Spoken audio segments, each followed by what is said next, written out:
আমাদের প্রয়োজনীয় অ্যাপসগুলো ইউজ করার সময় যে অনাকাঙ্ক্ষিত অ্যাডগুলো চলে আসে সেটা আসলে খুবই বিরক্তিকর। আসসালামু আলাইকুম।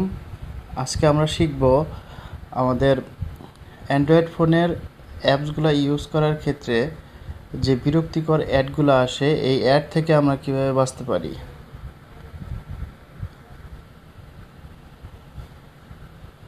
চলুন আমরা শিখে নিই কীভাবে আমরা এই বিরক্তিকর অ্যাড থেকে আমরা বাঁচতে পারি।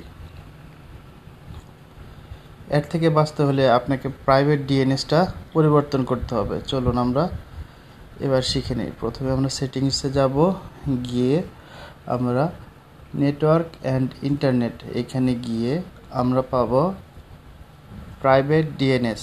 এখানে আমরা দেখতে পারবো যে এখানে অটোমেটিক সেভ করা থাকবে। এখানে আপনাকে করে দিতে হবে হচ্ছে private DNS provider host name. এখানে পূর্বে থেকেই আমি লেখা ছিল আমার হাই KAHFGUARD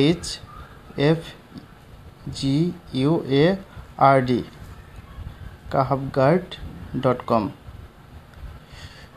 private DNS provider host name হাই kahabgard.com সেভ করে চলে আসব এবং আমাদের নেটটা আবার কানেক্ট হয়ে যাবে।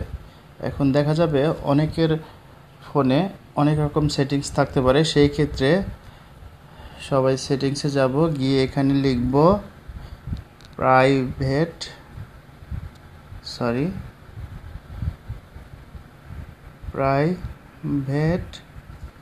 ডিএনএস গেলে আমরা আমাদের অপশনটা দেখতে পাবো। এইখানে গিয়ে প্রাইভেট ডিএনএস যে অপশনটা থাকবে এখানে টাচ করার পর আমরা প্রাইভেট ডিএনএস প্রোভাইডারের হোস্ট নেমটা লিখে সেভ করে দিব।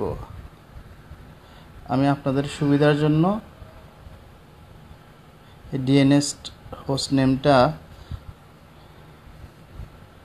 ডেসক্রিপশন বক্সে দিয়ে দিচ্ছি এবং এইভাবে আপনি আপনার প্রয়োজনীয় অ্যাপসগুলা ইউজ করার ক্ষেত্রে যে বিরক্তিকর অ্যাডটা আসে সেই অ্যাড থেকে মুক্ত পেতে পারেন। আসসালামু আলাইকুম। আশা করি সবার কাজে আসবে।